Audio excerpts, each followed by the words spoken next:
everybody. This is Punk Gordon and Bryce Larson, and we're gonna introduce you to the first half of our big-ass barrel test. Yep. We're going to be trying to wrap this up. I've done some other videos and we've talked about it a little bit. We're going to continue our bore length barrel design testing. We're hoping that by the end of this test, which should be sometime next week, we're going to be able to tell you the best design for a barrel. What bore size, whether that's under, over, blow through test, what length, and whether a one-piece or two-piece, if there's any difference or if it's more accurate.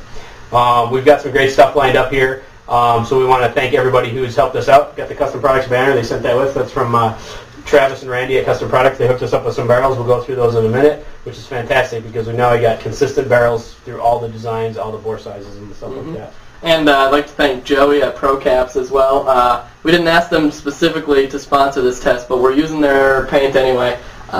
They make great paint, and we've had great luck with them. They are a great sponsor of ours as well.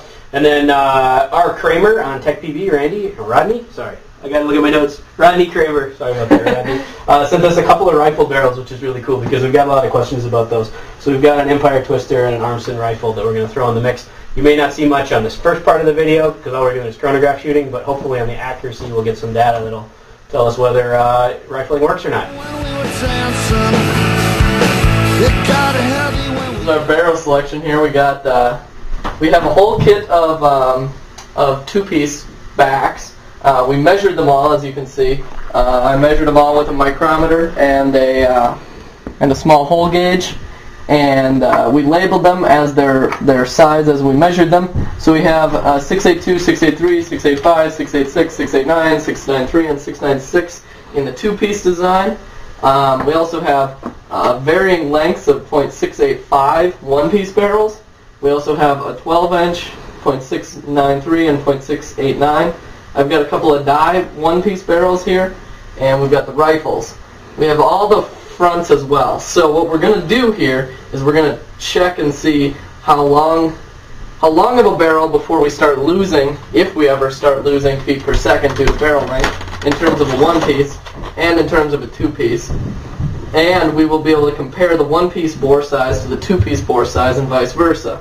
We also have these die barrels that are very close to the sizes here, so we're going to try and just make sure that the results we're getting make sense. And again, thanks to Travis and Randy at ProCaps for at Custom Products.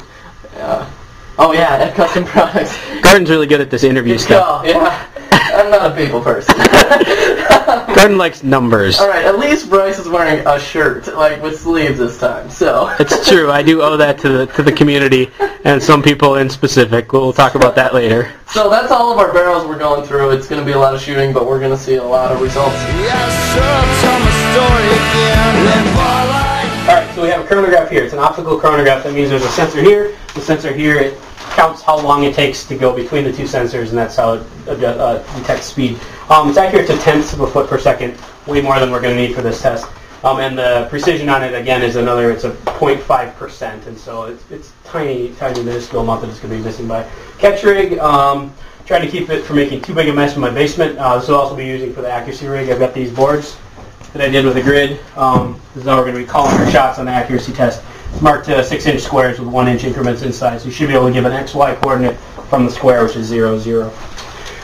We're shooting Gordon's E-Mag, which is a beautiful gun, 45-45 with an Exalt tank cover that somebody sent us. We're cascading it off of a scuba tank. That means that we've got way more air than we're going to need. We're only going to shoot a couple hundred rounds. This means that we're getting absolutely consistent because, we're probably only going to drop the scuba tank's pressure by 50 psi maybe, something like that, over the whole range of the test. I think that's about it. We'll be swapping the barrels on that. It is cocker threaded. So we're shooting all cocker threaded barrels. Pretty straightforward test. We're shooting, we're writing numbers down, and then we'll give you put them into the computer here. Standard deviations, means, all kinds of other stuff. We're going to be able to crunch the numbers a lot of different ways and get some good information out of it.